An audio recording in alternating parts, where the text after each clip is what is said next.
Mesdames et messieurs, amis téléspectateurs et amis auditeurs, bonjour et merci d'être avec nous pour cet autre numéro de Ça va chauffer. Nous sommes ensemble. Nous allons passer un agréable moment, c'est vrai, avec de la très bonne musique, mais aussi avec des sujets qui vont faire l'objet de débats. Et j'espère que vous pourrez participer à ce débat. Nous sommes, nous, au grand complet ici. Nous avons nos Georgettes, nous avons notre équipe technique. Et il faut dire aussi que vous devez être en bonne position et tous prêts à participer à cette émission. Les sujets que nous avons réservés pour vous sont des sujets qui devraient vous permettre d'intervenir. Sur notre plateau, nous avons Axel, bonjour. Bonjour Georges, bonjour tout le monde. Comment ça va? Ça va très bien. Très bien. La semaine s'est bien passée? Oui. Ah oui, c'est toujours classique, mes questions en début d'émission. Oui, ça s'est bien passé. Ça s'est bien passé. Et pas d'accro, pas de complications? Pas de complications, juste un fait divers qui m'a choqué. Un fait divers? Oui. Lequel? Le meurtre d'une jeune femme. Son petit ami l'a tué un homme qui assassine une femme. Et découpé, malheureusement. Décidément, les hommes se distinguent de la plus mauvaise des manières. Exactement. Depuis quelque temps. Vos conjoints ne sont pas vos propriétés, en fait. C'est-à-dire? Que vous ne pouvez pas décider de la vie ou de la mort de quelqu'un parce que vous vivez avec elle ou bien parce que vous achetez, je ne sais pas, de la mèche ou de la nourriture pour cette personne. Ça ne suffit pas. Non, c'est une personne à part entière qui a une famille, qui a des gens qui l'aiment, qui a sa destinée, sa vie. Si vous vous séparez, elle va continuer sa vie en fait. Et puis ce qui est bizarre, c'est que c'est un garçon qui avait l'air brillant. Il était étudiant en médecine, en 5e année. Oui, en 5e année. 5e année de médecine. Oui, et c'est pas rien. Alors, on ne va pas dire qu'il apprend ses cours de chirurgie de cette façon. C'est même très méchant, très grave ce qui s'est passé. Oui, parce que déjà, Alors, c'est un crime passionnel ou c'est un crime rituel? Il y a un débat là-dessus, non? On dit que c'est un crime rituel, mais... Rituel? Oui. Parce que?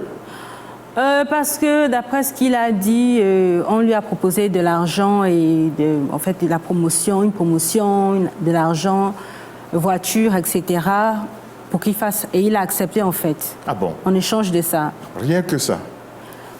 Rien que ça, c'est dommage. Alors, on va bien démarrer cette émission parce que ce que Axel est en train de nous dire, c'est quelque chose de très grave, mais c'est réel, c'est un fait divers qui a secoué la ville de Libreville dans laquelle nous sommes. Nous sommes ici en direct au Gabon et nous souhaitons que, eh bien, partout où vous vous trouvez, vous soyez connectés à nous. Le temps qu'il fait ici est très doux. Il y a même une petite rosée qui s'invite dans le temps. Alors, telles que les choses sont, la température est très douce, très basse, et cela veut dire que restez chez vous. N'oubliez pas que nous sommes en période de coronavirus, donc restez chez vous, calez-vous dans votre canapé. Nous démarrons avec Keji. Nous allons en Afrique australe. C'est un morceau que tout le monde connaît, c'est un morceau que tout le monde danse en Afrique. Eh bien, nous avons choisi ça pour réveiller un peu tout le monde et faire en sorte que l'on oublie les petits bobos, l'on oublie les situations graves, l'on oublie les vicissitudes de la vie. Eh bien, allons-y, démarrons bien et puis après on retrouve toutes les Georgettes au grand complet.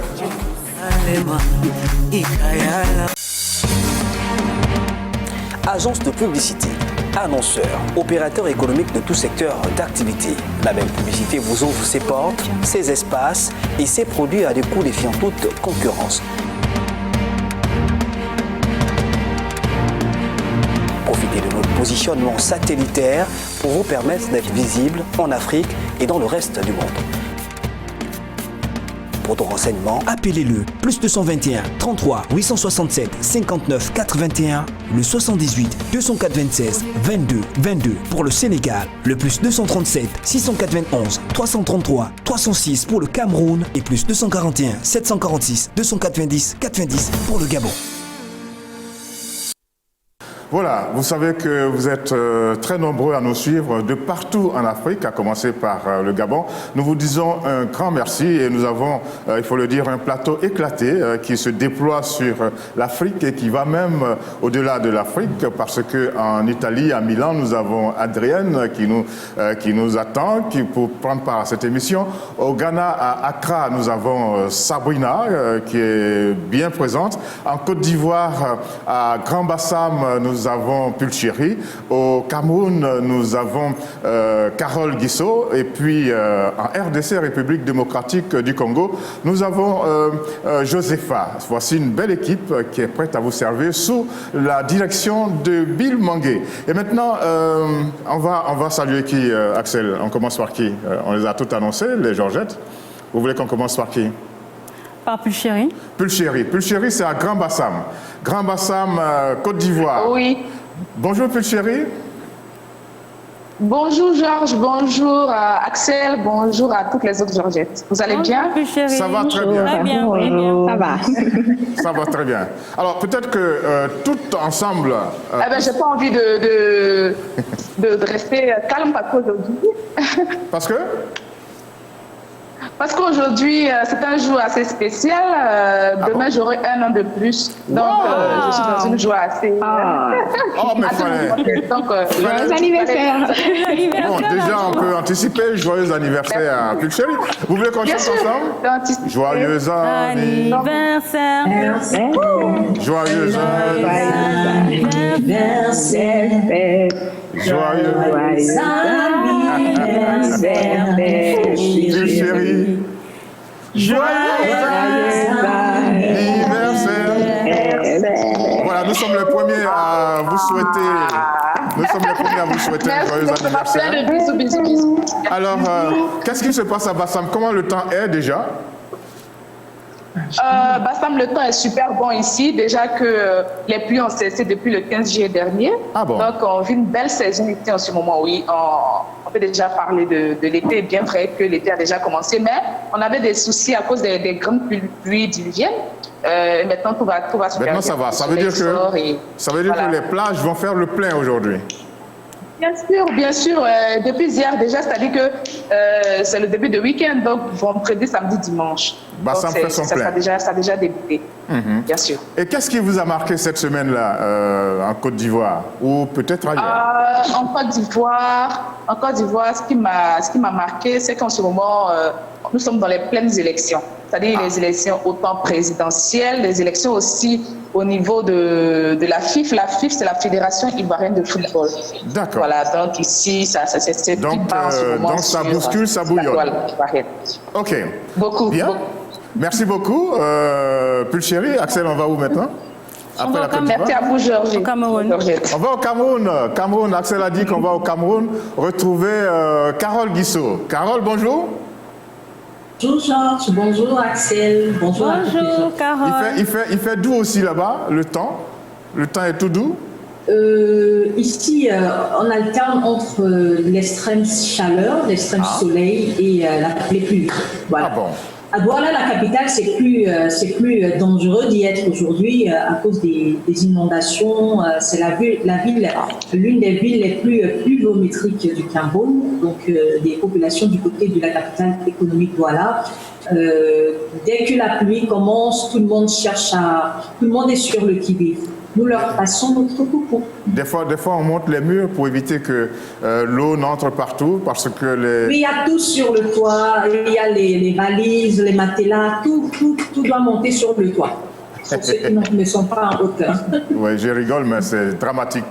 Et il faut demander déjà au pouvoir public de faire en sorte que les canalisations soient larges, soient grandes et faire en sorte qu'il n'y ait pas de construction sur ces canalisations.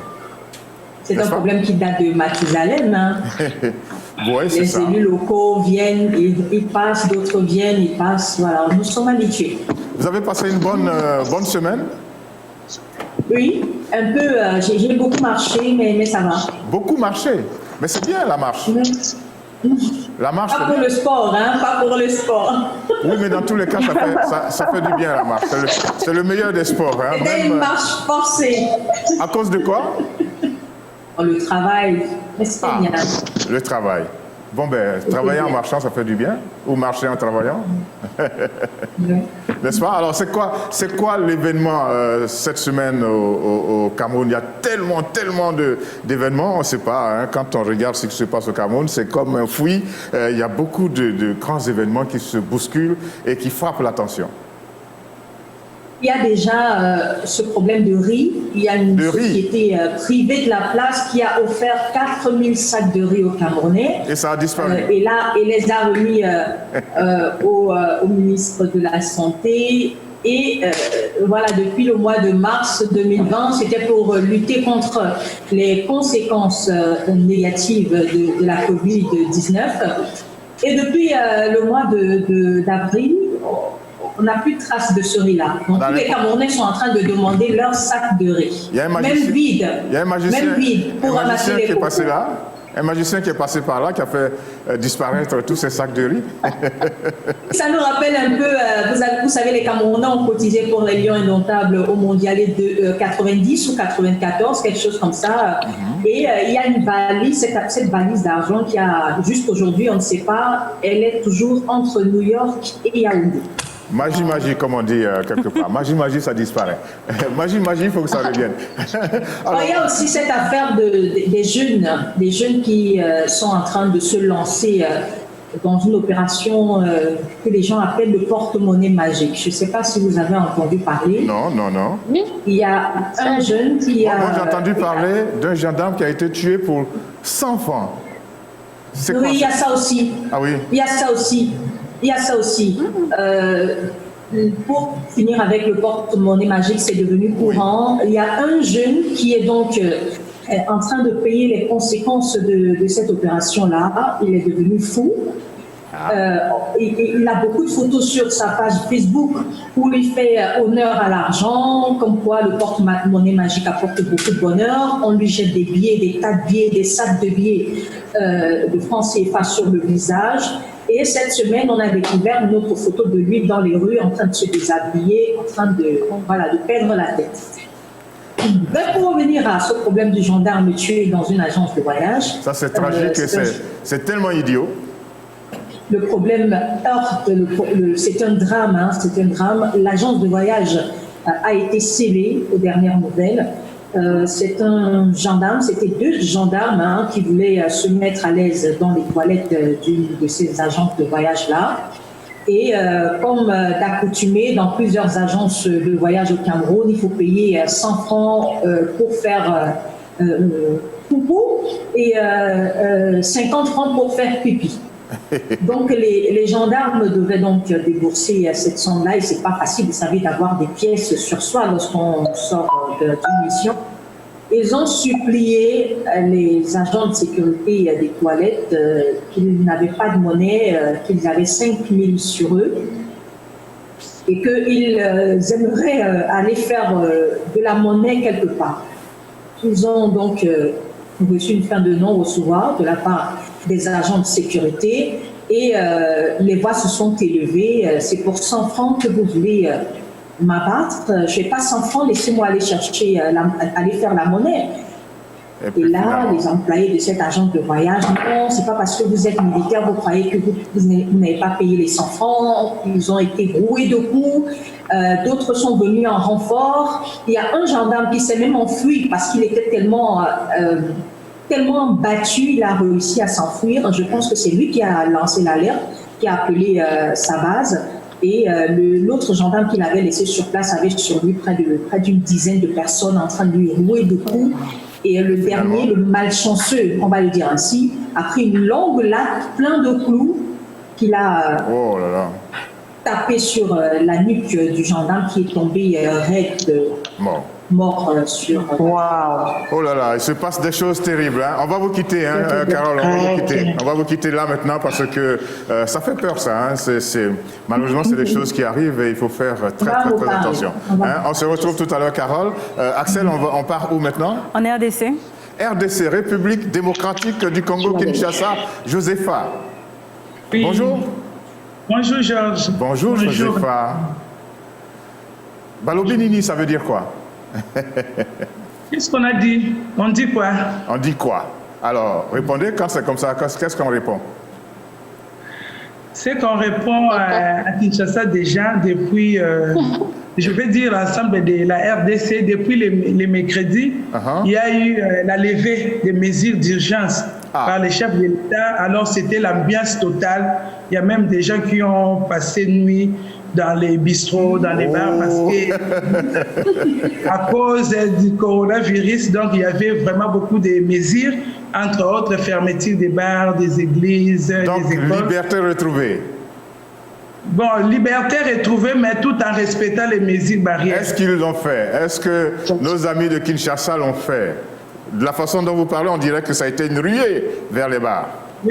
Oui, ce qu'ils ont fait, bon, les gens qui sont habitués dans les dancing clubs et les night clubs, donc ils ont passé la nuit à la Belle Étoile pour célébrer la levée de cette mesure. Bon, on va demander à tous nos amis de Kinshasa et de toute la République démocratique du Congo de faire très, très, très attention. Le virus est encore là, bien présent, même si les barrières sont levées. Et ça marque. Hein. Et il faut dire aussi que vous êtes très actifs sur le terrain. Vous êtes une grande dame de la société civile à Kinshasa. Oui. Par rapport à la société civile, ce qui se fait donc, la fois passée, nous avons eu à évaluer les Beijing Plus 25 parce que, comme vous le savez, tous les chefs de l'État, ils ont pris des engagements par rapport à la promotion et la protection des droits de la femme. Donc, on devait évaluer en RDC pour voir, depuis 25 ans, qu'est-ce que la RDC a déjà fait? Quels sont les mécanismes mis en place pour la promotion des droits de la femme? On a eu aussi à évaluer les protocoles de Maputo parce que ça posait problème en RDC. Comme vous le savez, il y avait un groupe... Alors, le protocole de quoi? Les protocoles de Maputo, protocole à la charte africaine des droits et des bénéfices des... Ah d'accord, ok, d'accord. Alors, il y a 25 ans, vous étiez où? Joseph. À 25 ans, j'étais à Kinshasa. J'étais encore petite. À l'école, hein? Oui, à l'école primaire. À l'école primaire. Alors, vous avez senti que quelque chose s'est passé pour les femmes en République démocratique du Congo depuis les engagements de Beijing jusqu'à maintenant? Oui, nous avons eu plusieurs améliorations parce qu'il y a eu réforme de plusieurs lois. Donc, il y a même le ministère. Aujourd'hui, on appelle le ministère du genre et famille. Avant, c'était la condition féminine. Mais maintenant, nous avons quitté condition féminine au ministère du genre et enfants. Il y a eu la mise en place de la Commission nationale des droits de l'homme. Il y a eu la mise en place de plusieurs institutions. Il y a eu amélioration. Il y a eu la loi portant protection de l'enfant parce que l'enfant congolais, à l'époque, n'avait pas une loi qui les protégeait. Donc, il y avait certaines dispositions qui se retrouvaient dans d'autres codes, mais l'enfant lui-même n'avait pas une loi qui les protégeait. Voilà. Donc, je peux dire qu'il y a eu amélioration. Donc, il y a eu de bonnes avancées. Il y a eu de bonnes avancées, seulement que bon, on n'a pas encore atteint l'objectif final qui est l'égalité, n'est-ce pas? Oui, non, pas encore. On n'a même pas atteint les 30%. Ça va arriver. Ça va arriver. En tout cas, merci beaucoup d'être là. Hein? Merci beaucoup d'être la voix de Kinshasa. Vous savez, on a envie d'aller connaître Kinshasa. On espère... Soyez les bienvenus. Merci beaucoup. Axel, on part où maintenant? Kinshasa pour aller? L'Italie. En Italie, à Milan. Adrienne, bonjour. Bonjour. Comment ça va? Comment on dit en italien, on dit quoi? Buongiorno, c'est ça? Buongiorno. Buongiorno. Hein? Et comment on dit, comment ça va? Come stai? Comment ça y est? Et comment on dit ça va? Come stai? Come stai? Come stai? Et comment on dit ça va bien? Tutto bene. Tutto bene. Tutto bene. Tutto bene. Ça y est, tout va bien. Ok, oui. Alors donc ça va bien. Alors, qu'est-ce qui vous marque là-bas en Italie? C'est vrai que nous, quand on parle de l'Italie, on voit encore cette situation. L'Italie est l'un des plus touchés par le coronavirus en Europe. C'est en train d'être oublié, Oui, c'est en train d'être oublié. C'est vrai que les contaminations ont baissé quand même. N'empêche que ces dernières semaines, tout le monde se donne la grande joie. C'est l'été, il y a le beau temps, donc les jeunes gens ne font pas vraiment attention à ce moment. Alors vous faites la concurrence aux Quinois? La concurrence avec qui? Avec nos amis de Kinshasa. C'est-à-dire... Oui, c'est pas possible, oui. Vous vous laissez aller? Et donc, bon, oui, il y a un laisser-aller. Donc, les autorités sont en train de rappeler tout le monde en ce moment pour continuer de respecter les mesures barrières. Parce que, bon, on ne peut pas faire autrement, quoi, voilà. Alors, sinon, on nous parle en Europe de plus en plus de deuxième vague. Ça veut dire quoi, ça? Deuxième vague de quoi?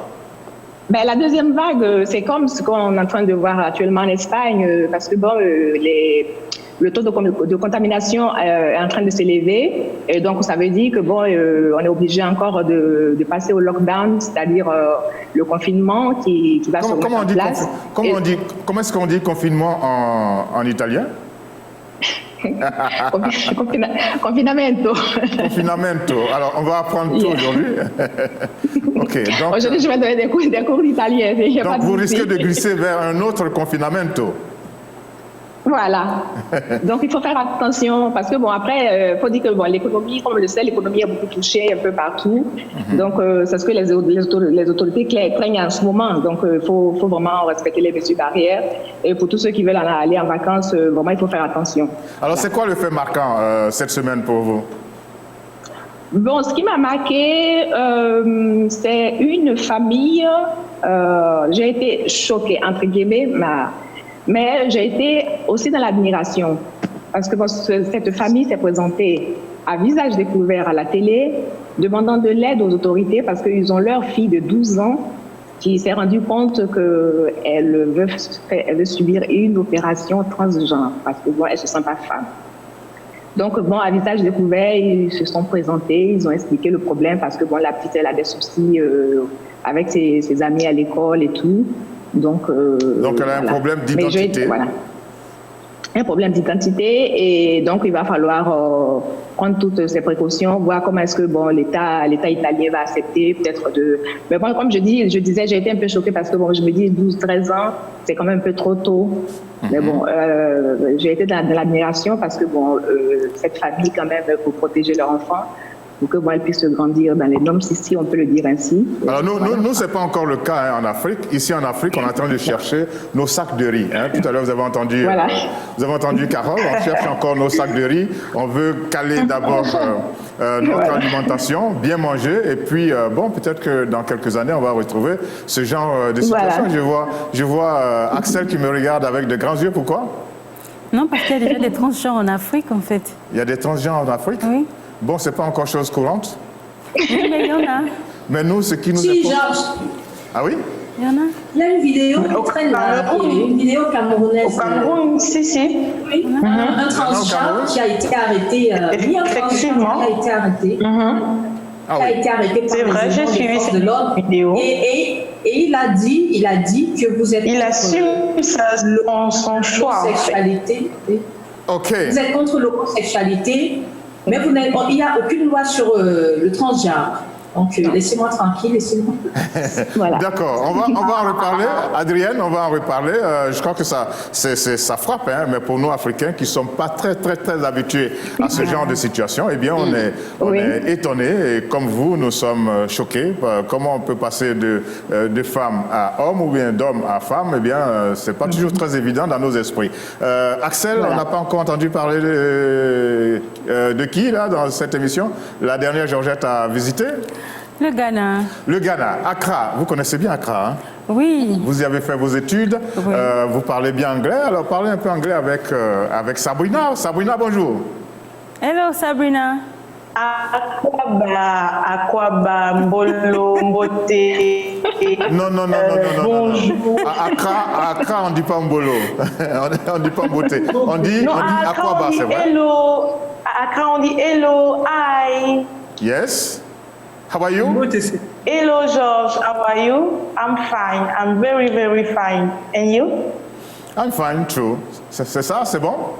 I'm fine. Ça se tient? Exactement. Ok, alors je vous laisse en compagnie de Axel. Axel a envie de faire une petite causerie avec vous. Allez-y. How is Accra? Elle dit, how is Accra? Oh.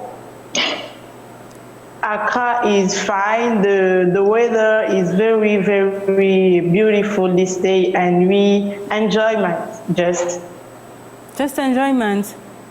What about the coronavirus situation? About the coronavirus, the situation is very, very difficult because the case up all the days. OK. OK. Alors, vous, qu'est-ce qui vous a marqué? In French now. Cette semaine à Accra, l'information, c'est juste le coronavirus, comme venait de le demander Axel. Les cas ne font qu'augmenter parce que tout le monde a envie de s'enjailler dans les rues, vu que le confinement est quand même un peu levé ici. La semaine dernière, vous étiez à 26 000 à peu près, et cette semaine? Exactement. Cette semaine, on est à 31 057 cas. Ouais, ça augmente de jour en jour. C'est dû à quoi? Il n'y a peut-être pas beaucoup de cas de décès, c'est ce qui est très bien, mais ça augmente.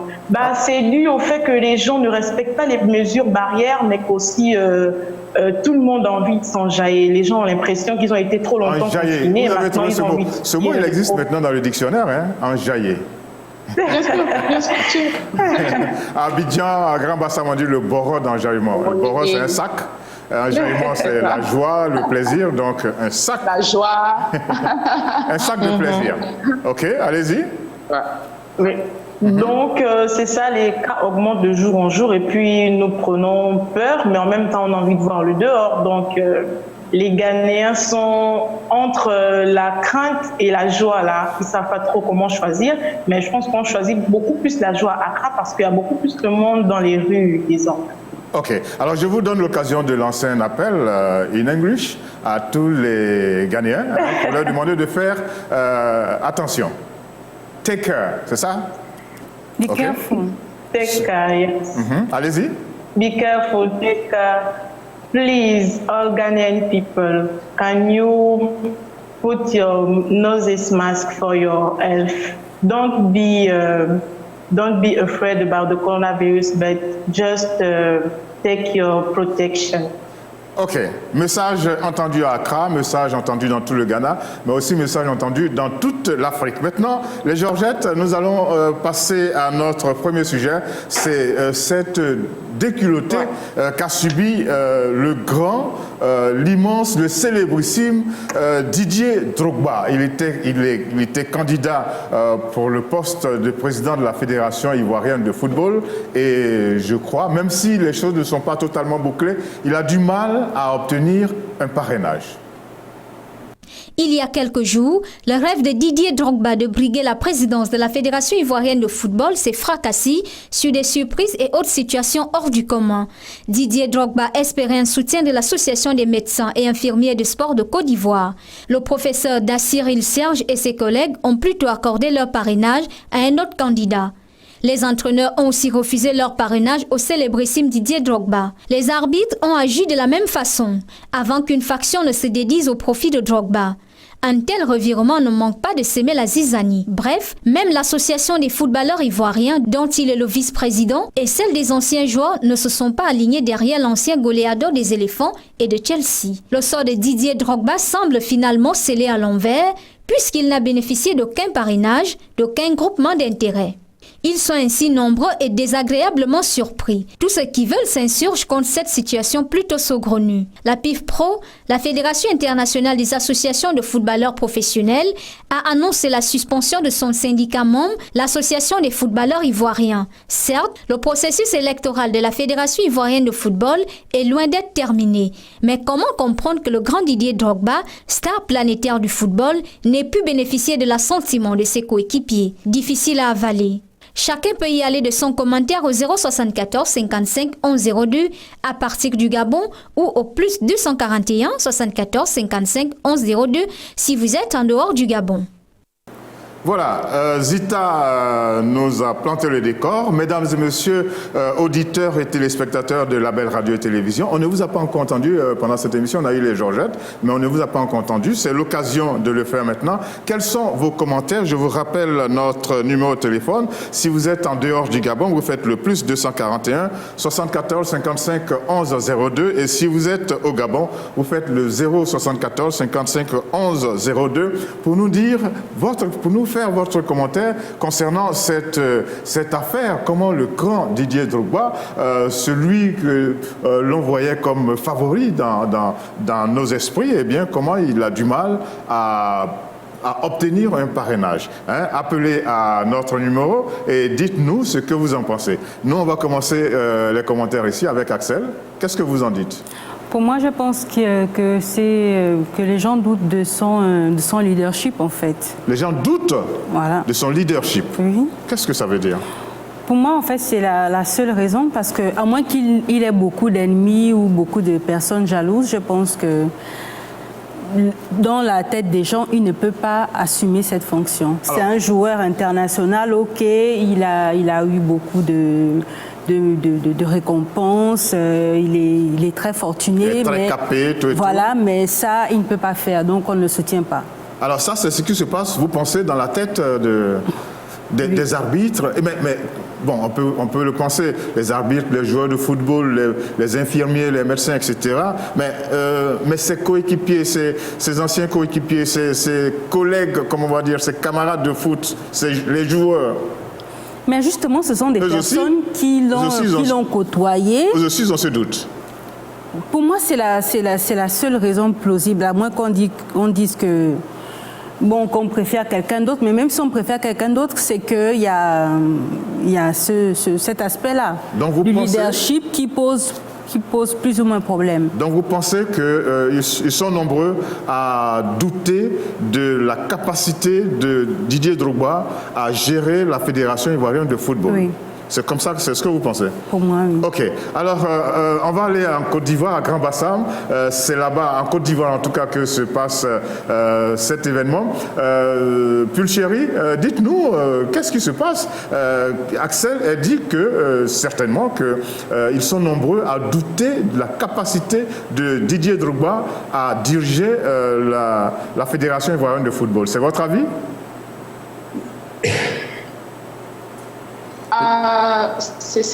Je partage pas cet avis-là parce que pour moi, il y a d'abord beaucoup de méchanceté. De la méchanceté. De jalousie.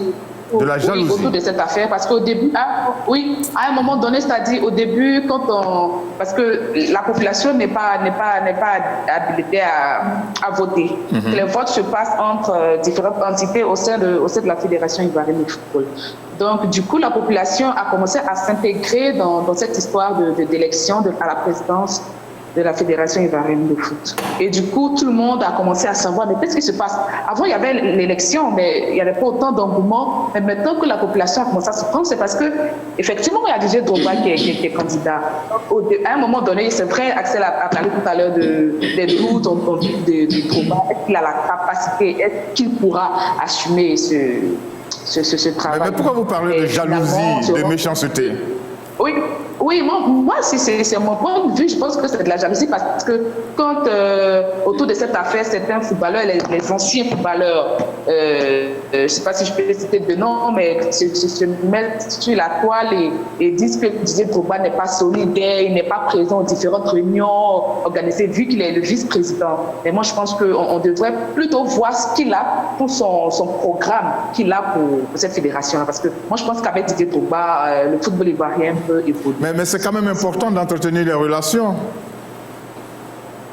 Oui, c'est important, mais moi je ne crois pas. Je pense qu'il y a, comme je le disais, il y a de la sorcellerie dedans.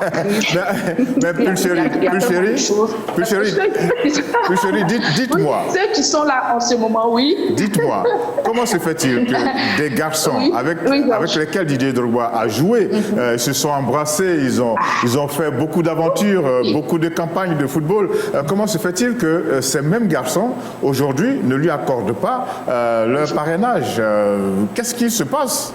Même si vous dites que Didier Drogba, il parraine, ne participe pas à la vie associative, c'est ça, hein?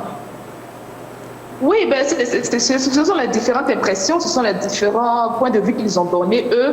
Mais comme je disais, comme je vous disais tout à l'heure, Georges, c'est... De la méchanceté et de la jalousie.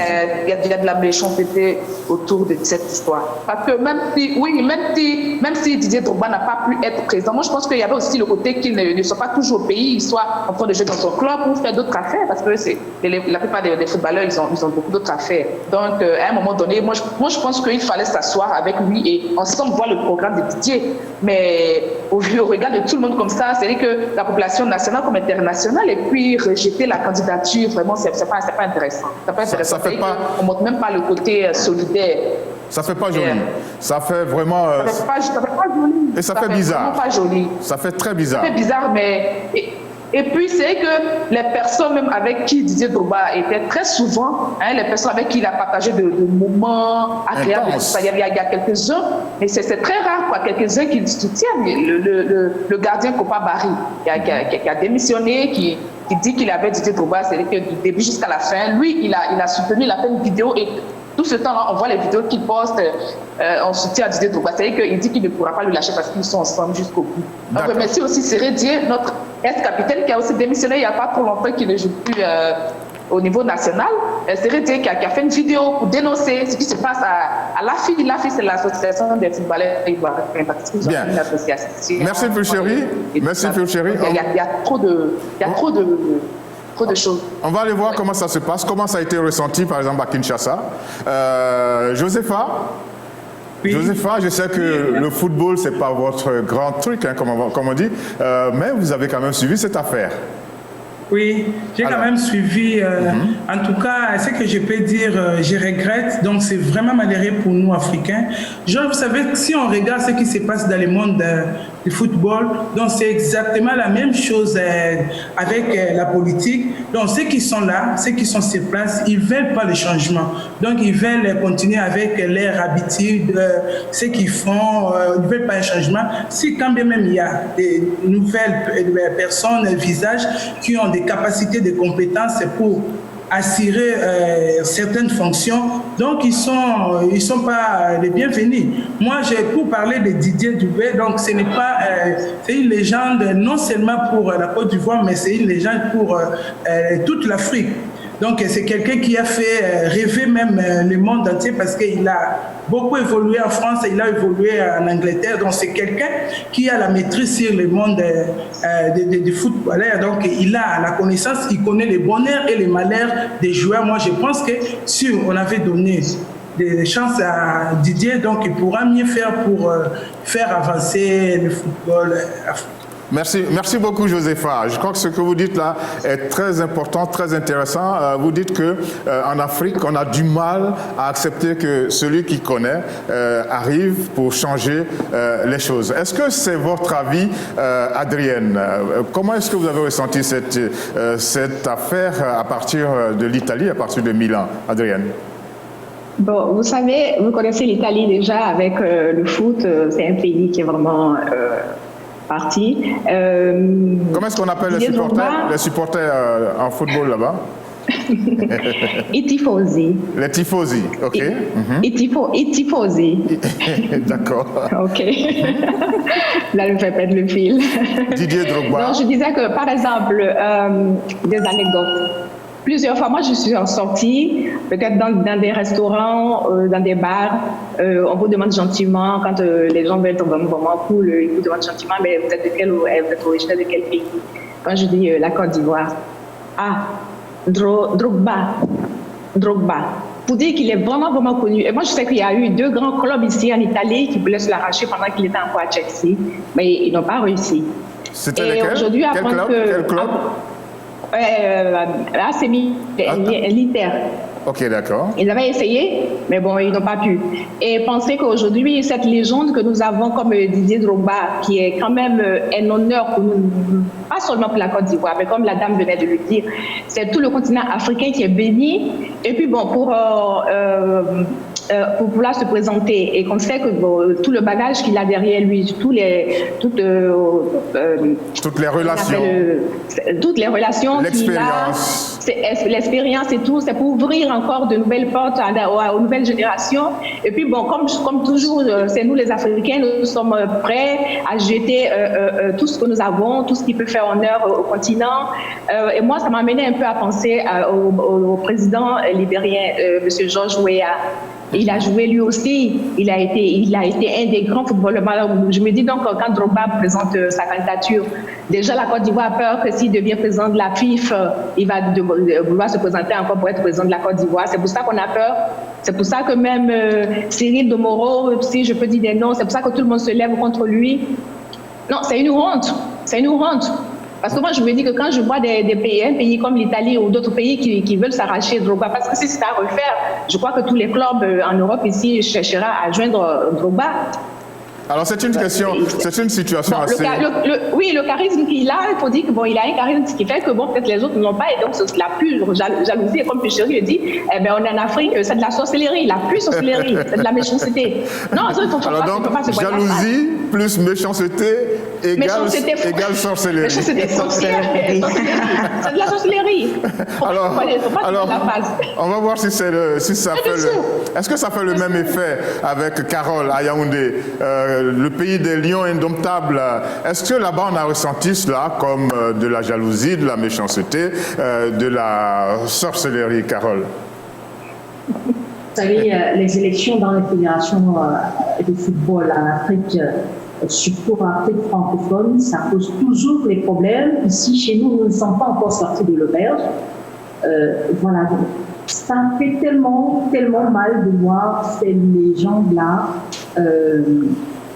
créer autant d'animosité, autant de haine, autant de jalousie au sein de leurs compères.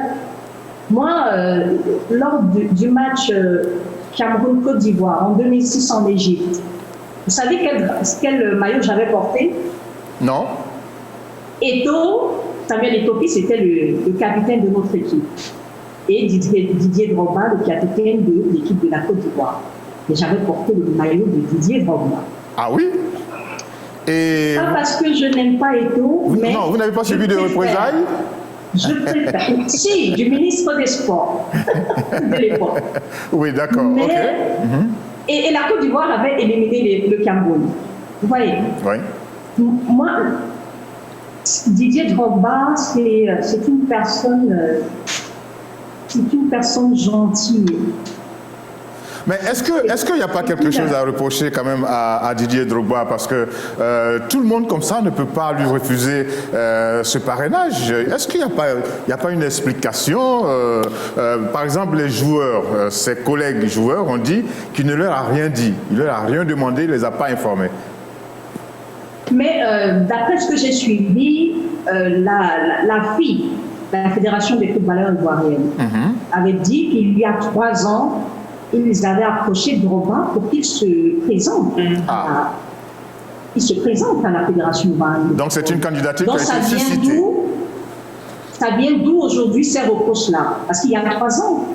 On dit qu'en 11 ans, il a assisté une seule fois à la réunion. Et l'association des footballeurs, les footballeurs, avant 2018, Didier Drogba était encore en activité. C'est vrai qu'on dit qu'il avait ses vacances, au lieu de venir assister aux réunions de la FI, il préférait aller au concert de Didier Arafat, d'aller. Mais est-ce de Fali Poupa, de faire ses activités personnelles comme son association de dons, ses activités sociales, mais il ne se sentait pas concerné par les activités de l'association de footballeurs ivoiriens. Mais qu'est-ce qui s'est donc passé il y a 3 ans pour qu'ils aillent voir? Alors, c'est une grande question. Axel, elle a dit en début de discussion que peut-être que toutes ces corporations d'arbitres, de médecins, de dirigeants de football, de footballeurs même, toutes ces différentes corporations, certainement, ne croient pas en Didier Drogba, manager de la FIF, la Fédération ivoirienne de football. Qu'en dites-vous? Pourquoi? On ne juge pas l'eau à son calme, on ne juge pas un marigot à son calme, mais à sa profondeur. Didier Drogba est réputé être quelqu'un de très timide. Nous tous, nous le savons. Il est très timide, il n'aime pas trop se retrouver au sein de plusieurs... Comment vous savez qu'il est timide, Carole? Mais je suis Didier Drogba, moi je ne sais pas, je ne le connais pas personnellement, mais d'après sa façon d'être, c'est quelqu'un de très généreux, il est très timide. Ah bon? Alors merci beaucoup. On dit que quand on est timide, merci de le confirmer. On dit que quand on est timide, il faut se soigner. Je suis timide, mais je me soigne. Les actions, en fait, ce qui est important pour la Côte d'Ivoire, pour sa fédération de football, c'est le programme. C'est le programme, parce que est-ce que celui qu'on a choisi par reconnaissance, j'ai appris par exemple que la fille a choisi de soutenir, je ne sais pas si c'est Sori Diabaté ou Diallo. Diabaté, ouais. Oui, parce qu'il a beaucoup supporté l'association, il a beaucoup soutenu l'association. Est-ce que c'est par reconnaissance qu'on a tourné le dos à Drogba pour soutenir Diabaté? Mais est-ce que ce monsieur-là a un bon programme pour la fédération? C'est ça qu'il faut se poser. La question est posée. On a 4 ans devant nous. Il faut étudier le programme de Drogba et voir si ces 4 années, il va élever le niveau de la fédération, améliorer les conditions de vie des footballeurs ivoiriens, ou alors prendre un candidat par reconnaissance et supporter les conséquences. C'est 4 ans, c'est pas 4 jours. Oui, 4 ans, c'est pas 4 jours.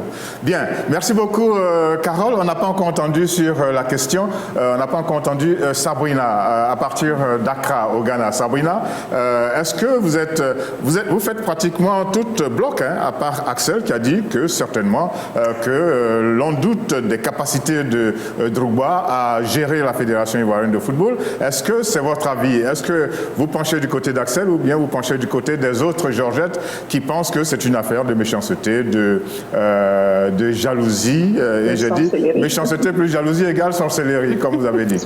Voilà.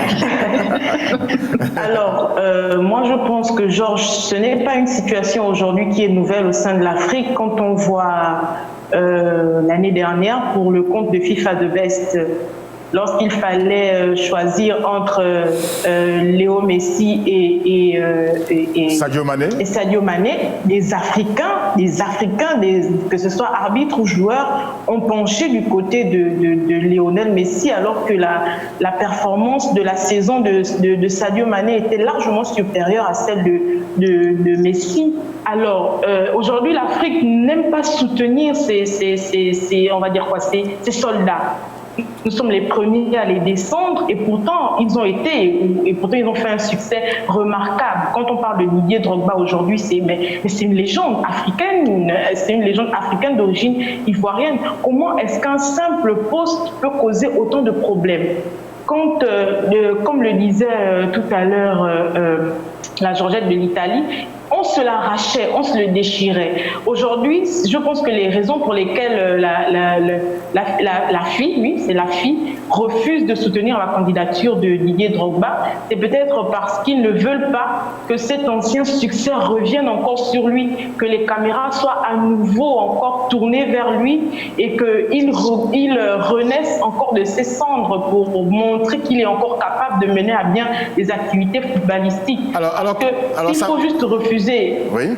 Sabrina, comment expliquer, comme a dit Josepha, comment expliquer que les Africains soient aussi réfractaires des fois au changement? On a envie de changer les choses, de les faire avancer, et puis nous-mêmes, on les bloque. Et c'est ce que Josepha a exprimé tout à l'heure. On est un peu trop réfractaires au changement, à l'évolution des choses. Comment expliquer ça? C'est parce qu'on est habitué au même visage et à la mêmeté, chose qui ne nous avance en rien du tout. La mêmeté, c'est l'un de mes profs qui le disait, c'est-à-dire la routine en fait.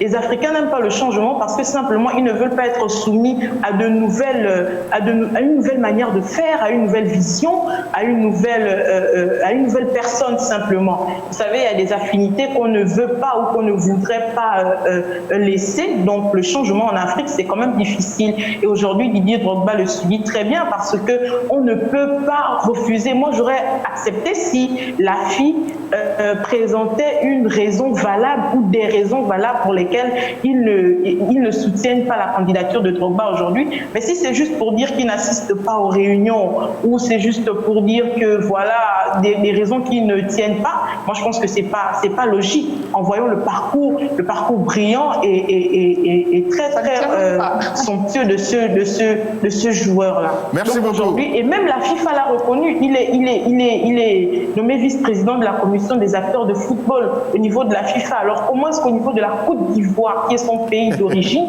on n'arrive pas à lui donner des responsabilités? On connaît très bien des anciens joueurs qui ont été très, très bons meneurs dans ce genre de cas-là. Alors pourquoi pas Didier Drogba aujourd'hui? Alors, Moi, je suis du côté de toutes les autres Georgettes. Une des Georgettes, Adrienne, a dit qu'au Libéria, eh bien, nous avons le président actuel qui s'appelle Georges Weah, ancien goléador des stades africains et des stades européens. Merci beaucoup, les Georgettes. Mais Georges. Oui. Mais Georges. Oui. Oui. Georges, il faut aussi rappeler que aujourd'hui c'est Didier Drogba, mais l'année dernière c'est Samuel Eto'o qui s'indignait face à on va dire quoi, au manque de solidarité des Africains pour soutenir leurs frères africains. Ça veut dire que c'est un ras-le-bol que plusieurs ont eu à remarquer, surtout qu'il n'est pas soutenu par toutes ces personnes avec qui il a joué. Il faut se poser des questions. Moi, les questions sont posées. Il faut poser des questions sur la solidarité en Afrique. Mais c'est l'occasion pour nous aussi de dire que nous n'avons rien. De dire que nous n'avons rien contre les autres candidats, bien sûr. Nous n'avons pas forcément un parti pris, mais nous sommes quand même étonnés que le grand Didier Drogba ait du mal à obtenir ne serait-ce que le moindre parrainage. Alors on va boucler ce chapitre de cette émission et proposer de la musique. On chante Didier Drogba un peu partout. Nous avons choisi DJ Lewis qui chante Didier Drogba et c'est très fort, ça va redonner du tonus et puis peut-être qu'il ne va pas se décourager, il va remettre le couvert parce qu'il faut arriver, il faut parvenir à aller jusqu'au bout.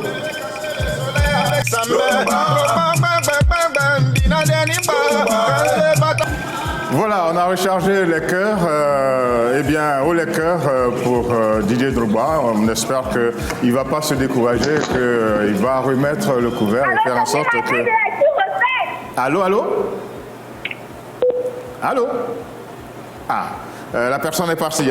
N'oubliez pas que vous avez la possibilité d'intervenir pendant cette émission. Nous sommes avec les Georgettes sur un plateau éclaté sur l'Afrique et jusqu'en Europe. Mais vous, les auditeurs de Libreville et les téléspectateurs du Gabon comme de tous les autres pays d'Afrique, vous pouvez intervenir dans cette émission. Maintenant, nous allons retrouver Marie-Paul Redombina qui a décidé de nous donner quelques repères en matière de culture pour que nous sachions quels sont les grands événements dans ce secteur d'activité qui est très important, le zigzag.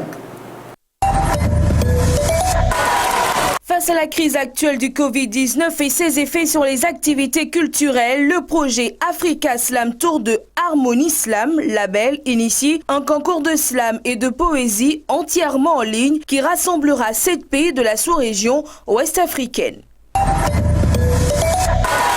9e édition du Festilag, Nakissi Savané lance l'appel à film de son festival. Les réalisateurs ont jusqu'au 30 juillet prochain pour proposer leur film au comité de sélection de l'édition 2020 du Festival international du film des lacs et lagunes. Au menu de ce festival, prévu à Abidjan pour la fin du mois de novembre 2020 à Grand-Bassam et dans plusieurs villes, la relance du concept de réconciliation par le cinéma, baptisé Réconcilier.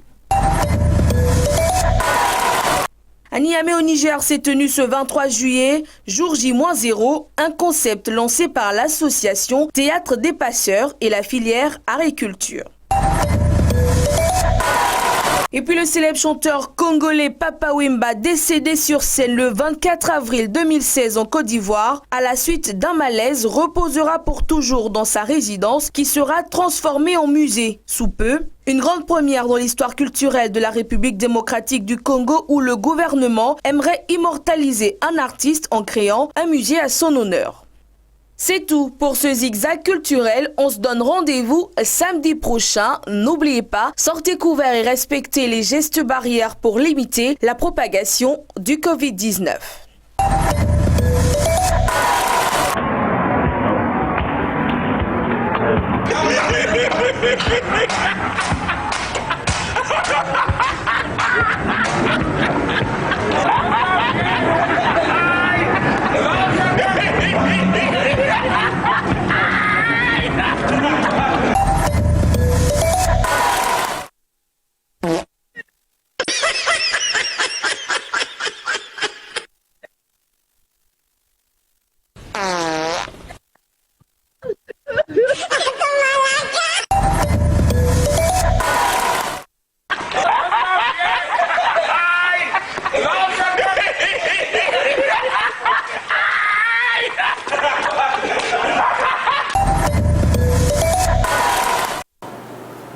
Voilà, c'était le zigzag de Marie-Paul Redombina, accompagné par une série de gags. Chacun a pu avoir sa petite dose de rire, parce que le rire, c'est très, très, très important. Maintenant, si je vous dis Sangoulani Chikumbutso, qu'est-ce que vous allez dire? Vous allez dire, c'est un nom africain, certes, mais vous ne savez pas de quoi il s'agit. Eh bien, c'est un garçon, on dit, Corneille l'a dit, aux âmes bien nées, la valeur n'attend point le nombre des années. C'est un jeune inventeur que Zita a décidé de vous faire découvrir. La citation de Corneille énonçant qu'aux âmes bien nées, la valeur n'atteint point le nombre d'années illustre parfaitement la vie de Sangoulani Chikumbutso, un inventeur zimbabwéen autodidacte. Depuis son jeune âge, Sangoulani Chikumbutso était animé par la même passion que son père, la mécanique. Très éveillé d'esprit, il aborde très tôt la technologie électrique.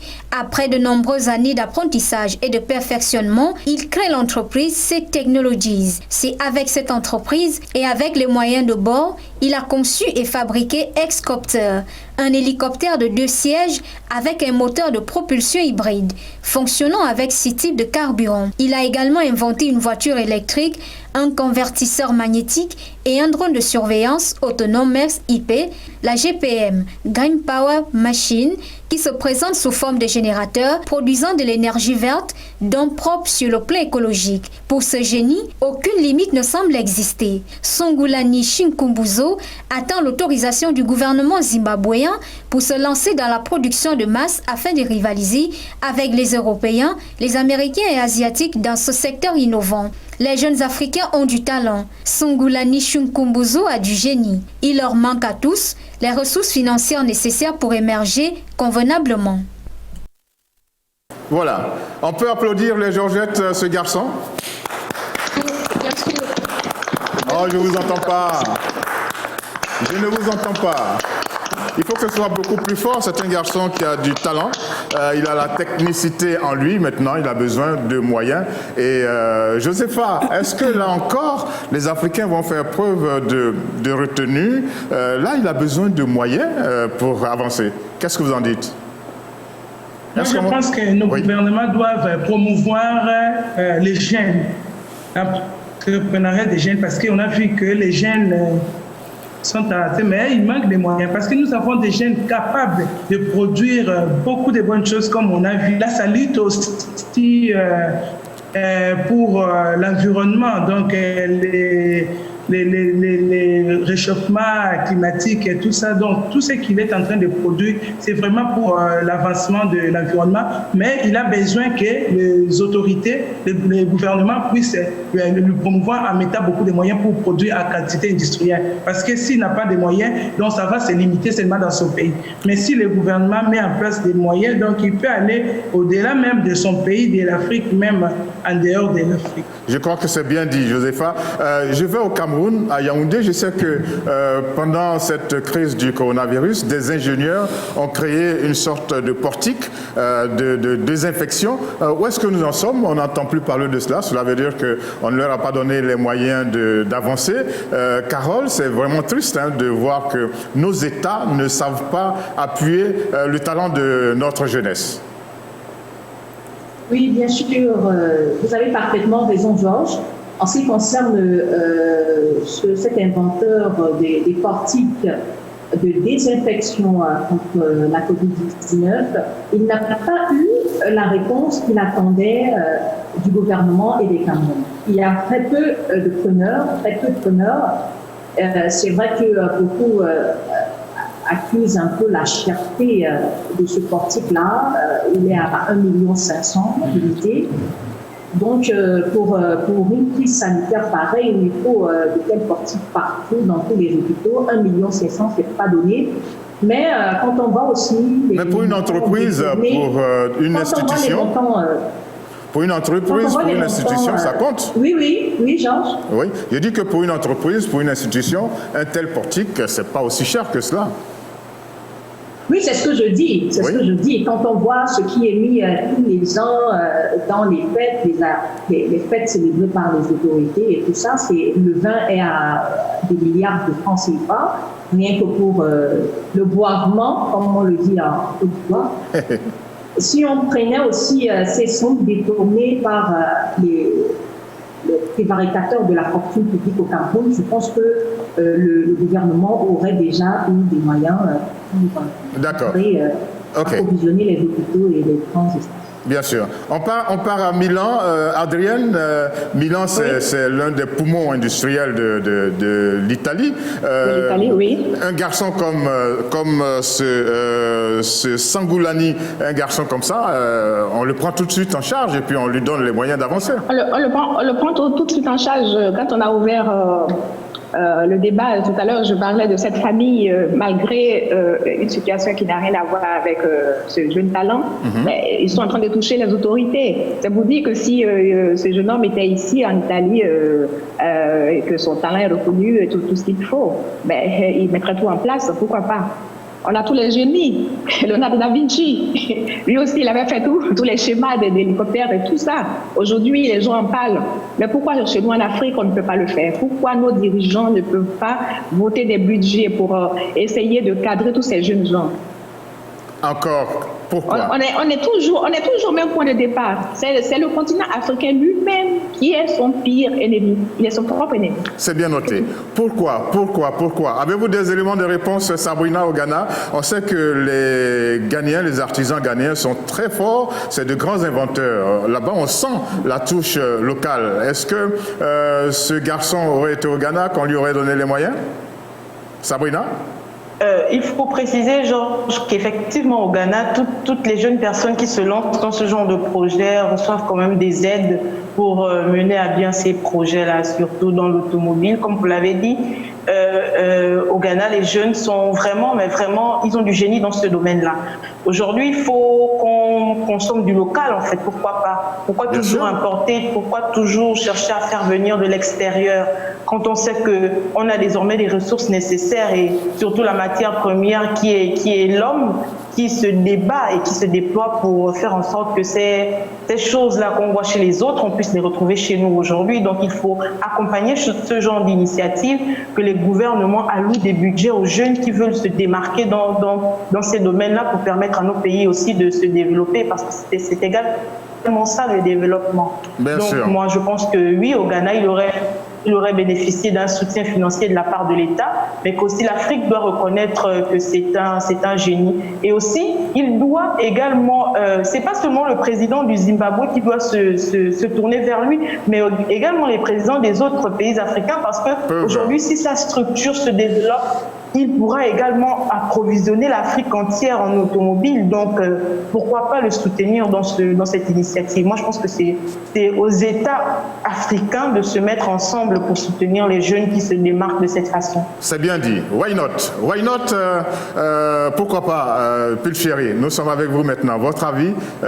Pulchéry n'est pas bien positionné et on va retrouver sur notre plateau principal ici, Axel, votre avis sur la question? Bon, j'espère que les États vont le soutenir parce que malheureusement... Vous espérez? Oui, parce que malheureusement, en fait, les Africains ne font pas confiance à l'Africain, en fait. On va préférer acheter, un exemple, parce que je peux citer des marques. Non, par exemple, il ne faut rien citer. OK. On va préférer acheter des produits de l'extérieur qui sont plus chers que faire confiance à notre frère africain qui fabrique des choses.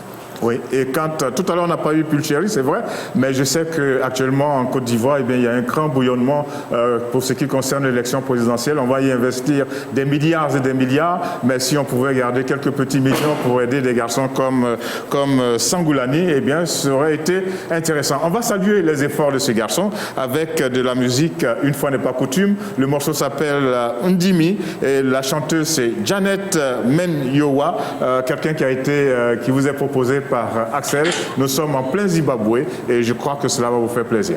Voilà, c'était juste Janet Menyoya pour faire plaisir à ce garçon qui s'appelle Sangoulani Chikumbutso, qui est un jeune inventeur zimbabwéen et qui a besoin d'être soutenu par son pays, mais aussi par toute l'Afrique. Allez, on y va maintenant pour le prochain sujet.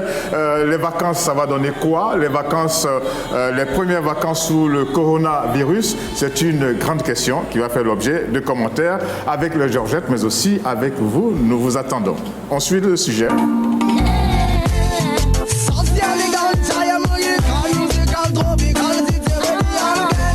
Le coronavirus continue de se répandre et dans tous les pays africains, les chiffres de cas d'infection n'arrêtent pas de grimper, même s'ils restent en deçà de ceux d'Europe et d'Amérique.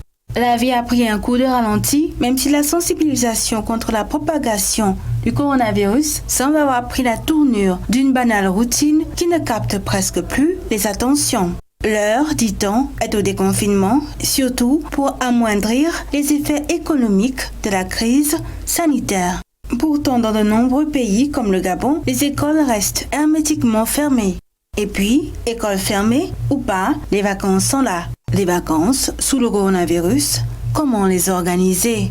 Pour les amoureux de voyage, c'est maintenant seulement que les frontières aériennes et les aéroports commencent à ouvrir pendant que les programmes de vol des compagnies ne sont pas totalement validés. Même voyager à l'intérieur d'un même pays est soit risqué, soit interdit. Comment faire?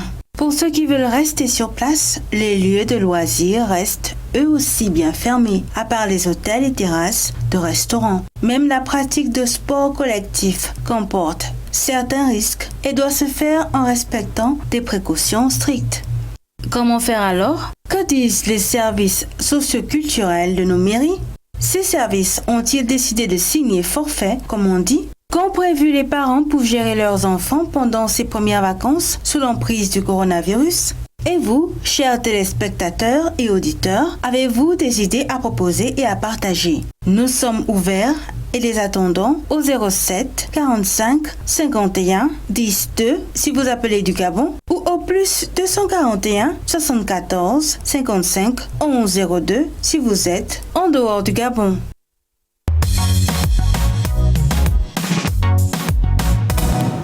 Voilà, le sujet est planté. On va faire encore le tour.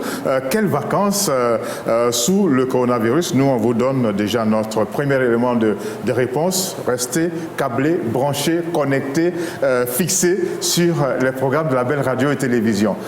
Maintenant, les autres réponses dépendent des autorités, dépendent également des parents, n'est-ce pas? Vous avez vos enfants avec vous depuis plusieurs mois. Qu'est-ce que vous avez prévu? Et puis les Georgettes sont pour la plupart des mamans. Qu'avez-vous prévu pour vos enfants pendant cette période de vacances? Nous allons encore faire le tour, à commencer par Pulchéry à Gambassam. Allô Pulchéry? Tout à l'heure on ne vous a pas eu. Vous n'êtes pas là. Bon, on va juste remonter pour retrouver Sabrina à Accra. Sabrina non plus. On va traverser le continent et nous retrouver en Afrique centrale, à Kinshasa. Josepha, c'est une grande question. Josepha? Oui, merci beaucoup. Oui, merci beaucoup par rapport aux vacances. Je crois que c'est pas facile pour des familles, surtout nous à Kinshasa, où la plupart des parents vivent au taux du jour. Donc, quand on parle de taux du jour, cela veut dire que la personne est obligée de sortir chaque jour pour rentrer pour exercer des petites activités et rentrer avec un bénéfice. Donc, ce qui a fait qu'avec la fermeture de plusieurs de places publiques, donc les parents sont à la maison confinés avec les enfants. Les parents ne savent pas offrir de bonnes choses à leurs enfants. Mais pour ceux qui ont des moyens, si on peut proposer par rapport aux vacances, donc ils peuvent aussi aller passer leurs vacances dans des fermes privées s'ils en ont. Donc, alors moi j'ai envie que vous répondiez, vous. Josépha, j'ai envie que vous nous parliez, vous, de ce que vous proposez à vos propres enfants. Oui, ce que moi je propose à mes enfants, oui, je sais qu'ils sont toujours devant la télé, mais dans leurs écoles, on donne quand même des devoirs. Donc chaque semaine, nous en tant que parents, on doit passer à l'école pour récupérer les devoirs pour les enfants. Donc nous sommes en train de contrôler les enfants pour effectuer leurs devoirs à la maison, pour ne pas laisser les enfants passer toute la journée à la télé. Donc c'est la télé ou les devoirs? Les enfants de Josépha. Bon, la télé, les devoirs, oui, mais il faut les reconnaître qu'ils sont déjà fatigués de rester à la maison. Ouais. D'accord. Alors, ils veulent rentrer vite à l'école. Merci beaucoup, Josépha. Je profite pour vous dire comme ça en même temps au revoir, parce qu'on est en train de boucler l'émission. Merci. Bonjour à tous nos amis de Kinshasa. Dites à tous nos amis de Kinshasa qu'ils peuvent continuer de regarder Ça va chauffer, de regarder notre chaîne panafricaine internationale, La Belle. Je prends la direction maintenant de Yaoundé au Cameroun. Carole? Oui, Georges? Oui. Nous avons la pression de Bill qui nous dit nous sommes en train de boucler cette émission, alors on va y aller. Oui. Alors, qu'est-ce que vous avez prévu pour les vacances? Qu'est-ce que vous en dites? Les mairies, les parents, qu'est-ce qu'il faut faire pour les enfants?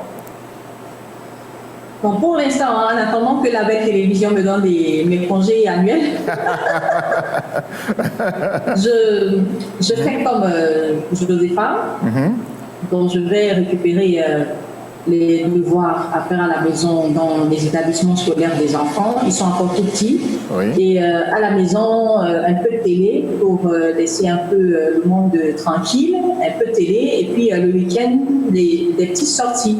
Qu'est-ce que vous leur proposez comme autre activité de loisir en dehors de ça? Parce que les enfants, ils aiment bouger, ils aiment courir, ils aiment sauter, ils aiment danser. Est-ce qu'ils ne se sentent pas trop coincés? On fait les vitrines, on n'achète rien, hein. On n'achète presque rien, on fait les vitrines. On colle le nez sur les vitres.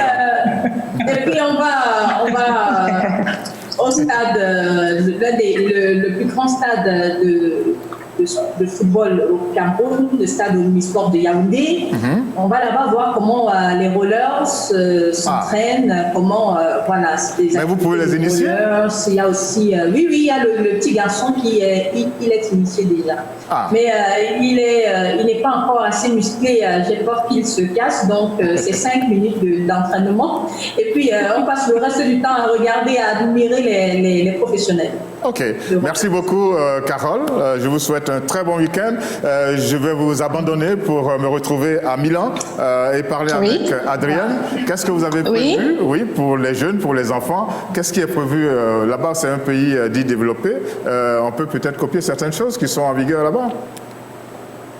Bon, moi particulièrement, j'ai décidé de ne pas bouger. Je serais calée tranquillement à la maison et puis bon voilà. Mais pour les jeunes gens qui sont un peu plus grands autour de moi, je sais qu'ils ont organisé des vacances dans le midi, dans le sud de l'Italie. Donc bon, ils vont y aller avec toutes les mesures barrières, tout ce qu'il faut quoi. Sinon bon, je sais qu'il y a... On vous a perdu? Oui, ok, allez-y. On vous entend pas bien. Des jeux d'été, ça la voilà. Ok. C'est comme ça que les choses sont organisées. Moi, dans mon quartier ici, je parle de mon quartier explicitement, quoi, voilà. Sinon, moi, j'ai sa raison, voilà. Voilà, merci beaucoup. Non, je n'ai pas de vacances. Merci beaucoup de rester très prudente. En tout cas, c'est pas mauvais en cette période. Il paraît qu'à partir de novembre, eh bien, les choses vont s'améliorer. Est-ce que Sabrina on peut dire au revoir, Sabrina? Donc, Sabrina vous a perdu. On a perdu également Pulchéry. Nous vous souhaitons. Ah oui, Sabrina. Alors. Je suis là. Vous êtes là. Okay. Alors, allons-y. Pour les vacances, Pour les vacances, je n'aurai pas de vacances parce que les cours commencent très tôt vu la crise du coronavirus qui a retardé un peu de choses. Mais si j'ai même une seule semaine, j'irai à l'intérieur du pays pour découvrir le Ghana plus simplement. Vous connaissez Next Door? Next Door? Non. Ah oui. Non, j'ai justement envie de découvrir tous ces endroits-là parce que le Ghana, il est très beau à l'intérieur. Un magnifique lieu, hein, c'est sur la plage. Hein. Je ne sais pas si ça existe encore, mais en tout cas, si vous pouvez, faites-y un tour. Merci beaucoup. Je ferai un tour, exactement. Merci beaucoup, Georges. Je vous fais un gros bisou, Sabrina. Et puis maintenant, Pulchérie. Oui, Georges. Voilà. Alors vous, on a l'impression que vous êtes en permanence en vacances à Grand Bassam. Oui, je suis en permanence en vacances parce que Grand Bassam, c'est la ville balnéaire. Ici, c'est la plage, c'est tout. Les restaurants, les maquis. Donc, oui. Donc là, comme je le disais en prélude de cette émission, c'est mon anniversaire demain. Donc déjà, j'ai mes neveux qui m'ont rejoint. On va passer tout à l'heure à la plage, faire un petit tour et puis voilà, s'amuser un peu. Ça, c'est juste pour aujourd'hui, quoi. Et puis, les enfants, c'est malheureux parce que là, on est resté 3 mois à la maison, 4 mois. Donc, les enfants sont trop restés à la maison. Donc, comment trouver de petites choses pour pouvoir les distraire? Donc, c'est ce qu'on va faire, des jeux et tout ça. Mais beaucoup d'études aussi parce qu'ils n'ont pas pu terminer normalement la rentrée scolaire. Ok, nous vous souhaitons un joyeux anniversaire demain, samedi. Merci encore, merci pour ce chant, merci à toutes les Georgettes et puis bon week-end à nous tous. Ok, la semaine prochaine, vous allez nous dire, faites quelques images, vous allez nous dire comment ça s'est passé. Hein, d'accord, avec quelques images, il n'y a pas de souci. Merci beaucoup, Georges. Ok, nous bouclons cette émission avec Axel. Nous redescendons au Gabon. Hein. Nous sommes ici au bâtiment qui s'appelle Nelson Mandela, il ne faut pas l'oublier, et nous allons boucler avec vous, Axel. Organiser des jeux de société, en fait. Des jeux de société. Par exemple, oui, en respectant les mesures barrières, en fait. Ok, je crois que c'est bien entendu. Et moi, je vais ajouter, hein, pour les maires, vous avez la possibilité de développer ce qu'on appelle le volontariat chez les jeunes. C'est très peu courant dans les pays africains. Il faut le faire. Les jeunes vont se sentir utiles et vont faire des choses utiles. Merci beaucoup d'être restés en notre compagnie. Nous bouclons ce programme avec un artiste gabonais qui s'appelle Arnold Jute et qui dit « Don't go ». On vous demande de ne pas partir. Restez branchés sur Ça va chauffer, restez branchés sur les programmes de la belle radio et télévision, votre chaîne panafricaine internationale. Au revoir, bon week-end et à bientôt. Au revoir, bon week-end. Au revoir.